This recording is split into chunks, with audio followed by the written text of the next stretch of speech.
Hello friends, कैसे हैं आप सब। आई होप आप लोग बहुत अच्छे होंगे और बहुत अच्छी तरीके से अपनी लाइफ में प्रोग्रेस कर रहे होंगे। लास्ट जो कुछ स्टोरीज़ हमने पोस्ट की हैं, आई होप आप उन स्टोरीज़ को पसंद कर रहे होंगे और उनसे मिले हुए मैसेज को इम्प्लीमेंट भी कर रहे होंगे ताकि आपकी लाइफ और बेटर हो पाए। आज वापस हैं हम एक और इंस्पिरेशनल स्टोरी के साथ जो आपको आज भी एक यूनिक मैसेज देकर जाएगी। तो चलिए शुरू करते हैं आज की स्टोरी को पूरी एंड तक देखिएगा ताकि आपको सारी इन्फॉर्मेशन मिल पाए।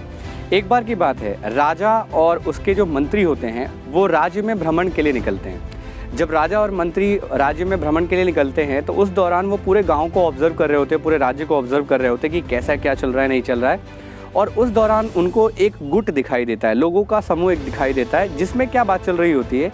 उसमें एक पर्सन बोल रहा होता है एक्चुअल में कि ये जो राजा के साथ मंत्री है इसकी लाइफ कितनी बेटर होगी ना, इसकी लाइफ कितनी मज़ेदार होगी ना, इसकी लाइफ में तो कोई स्ट्रेस नहीं होगा, ये तो कुछ मेहनत नहीं करता होगा, इसकी लाइफ कितनी आसान होगी। काश मैं मंत्री बन जाता, काश मैं मंत्रियों वाला काम करता तो मेरी लाइफ कितनी अच्छी होती। तो जब राजा और मंत्री मूव कर रहे होते तो दोनों ये बात सुन रहे होते हैं। तो मंत्री उस वक्त कोई रिएक्शन नहीं देता है, लेकिन राजा मंत्री को ये कहता है कि ये जो शख्स ये बात बोल रहा है इसका नाम और पता नोट कर लेना ताकि इसे हम अपने राज दरबार में बुला सकें। मंत्री ज़्यादा कुछ पूछता नहीं है और राजा के साथ वापस लौट जाता है। अब होता क्या है कि उसके कुछ दिनों के बाद जो राजा है वो महल में उस पर्सन को बुलाता है और जिस दिन वो महल में उस पर्सन को बुलाता है उस दिन मंत्री को किसी काम से राजा ने बाहर भेजा होता है। तो अब वो पर्सन आता है राज्य में और राजमहल में आने के बाद जब उसको बुलाया जाता है बात करने के लिए तो वो पूछता है कि जी राजा साहब आपने बुलाया भेजा था। तो उसे अंदर से डर लग रहा होता है। तो राजा उसको बुलाते हैं और बोलते हैं कि आपने बोला था कि अगर आपको मंत्री बना दिया जाए तो आप सारा कार्यभार संभाल लोगे और आप बहुत आसानी से ये काम कर लेंगे, ऐसा मैंने सुना था, आपने बोला था। तो उस सिचुएशन में फिर वो बोलता है कि नहीं ऐसी बात नहीं है, बट अंदर से तो वो खुश होता है कि हाँ मैं तो अगर अभी मंत्री भी नहीं दिख रहा, अगर मुझे मंत्री बना दिया जाएगा तो मेरे लिए कितनी अच्छी बात होगी। तो उस सिचुएशन में राजा उससे पूछते हैं कि क्या आपको कोई शोर सुनाई दे रहा है। तो वो बोलता है कि हाँ महाराज बाहर कुछ शोर तो हो रहा है। तो राजा बोलता है कि बाहर एक लड़के और लड़की की शादी की बारात जा रही है, आप जाओ और पता करके आओ कि बेसिकली चल क्या रहा है। तो वो जाता है और उस लड़के का नाम पता करके आता है जिसकी शादी होती है। अब वो आके राजा को बताता है कि सर इसका ये नाम है, इस तरीके से ये चीज़ें हैं। अब उसके बाद वो बोलता है कि अच्छा लड़के का नाम तो आपने पता कर लिया, बारात कहाँ से आ रही है ये भी पता करके आओ। अब दोबारा वो पर्सन जाता है और उसके बाद फिर पता करके आता है कि बारात कहाँ से आ रही है। उसके बाद फिर आता है, राजा को बताता है। अब राजा पूछता है अच्छा बारात जा कहाँ रही है, आ कहाँ रही है, ये तो आपने बता दिया, आप बताओ जा कहाँ रही है। बोलता है 2 मिनट रुक जाइए मैं अभी पता करके बताता हूँ। वो फिर जाता है और फिर उसके बाद जाकर पूछ के आता है। उसके बाद फिर राजा पूछता है कि अच्छा एक बात बताओ लड़की जिससे शादी हो रही है उसका नाम क्या है। तो बोलता है महाराज मुझे 2 मिनट दीजिए, मैं दोबारा से बता के आपको पता करके बता देता हूँ।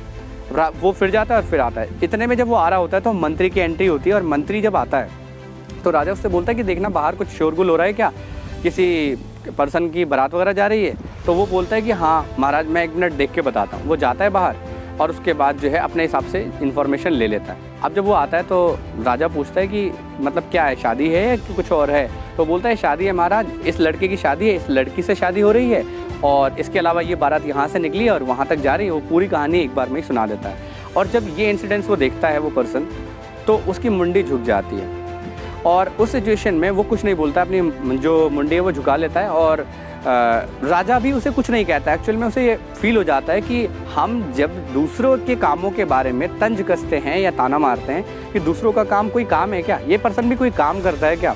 इस स्टोरी से मैं आपको क्या मैसेज देना चाहता हूँ, इस स्टोरी से मैं आपको ये मैसेज देना चाहता हूँ कि हम सबको ये समझना पड़ेगा कि कई बार आपने कहावत सुनी होगी कि हाथी के दांत खाने के और दिखाने के और। इसका मतलब क्या है कि जब भी आप किसी के काम के बारे में जानकारी लेते हैं उसके काम की डेप्थ आपको तुरंत पता नहीं चलती है, जिसकी वजह से हमें अक्सर लगता है कि ये पर्सन का काम तो इतना आसान होगा ना कि तो कोई कर लेगा, ये पर्सन करता ही क्या है, इसकी लाइफ में चलता ही क्या है, ये कौन सा बड़ा काम कर लेता है, पैसे तो इतने कमाता है लेकिन काम तो छोटा सा करता है। हमें ऐसा लगता है लेकिन ऐसा नहीं है।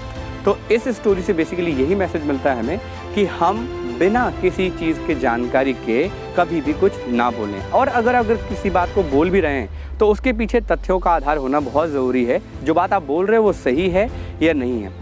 आई होप इस स्टोरी से जो मैसेज मैं आपको देना चाहता हूँ कि हमें हमेशा सोच समझ कर बोलना चाहिए। पहले बोलते थे ना बड़े बुजुर्ग, हम लोगों को कई बार ये समझाते भी हैं कि पहले तोलो फिर बोलो। मतलब पहले आप सोचिए बात को कि जो बात आप बोलने वाले हो उसका परिणाम क्या होगा और उसके बाद आप बोलिए। अगर आपको लगता है परिणाम अच्छा होगा तो आप बोल सकते हैं। आई होप आपको ये स्टोरी पसंद आई होगी। अगर आपको ये स्टोरीज़ पसंद आ रही हैं तो आप लाइक करके अप्रिशिएट कर सकते हैं, अपना फीडबैक कमेंट सेक्शन में दे सकते हैं। और अगर ये स्टोरीज़ लगातार आप देख रहे हैं और आपकी लाइफ में इम्पैक्ट पड़ रहा है तो आप इस स्टोरी को शेयर कर सकते हैं ताकि और लोगों की लाइफ में भी इम्पैक्ट कर पाएँ। अगर आप हमारे चैनल पर नए हैं तो चैनल को सब्सक्राइब करना नहीं भूलिएगा, बेल आइकन को प्रेस करना मत भूलिएगा, क्योंकि अगर आप बेल आइकन प्रेस नहीं करेंगे, सब्सक्राइब नहीं करेंगे तो आपको लेटेस्ट वीडियो की अपडेट नहीं मिलेंगी।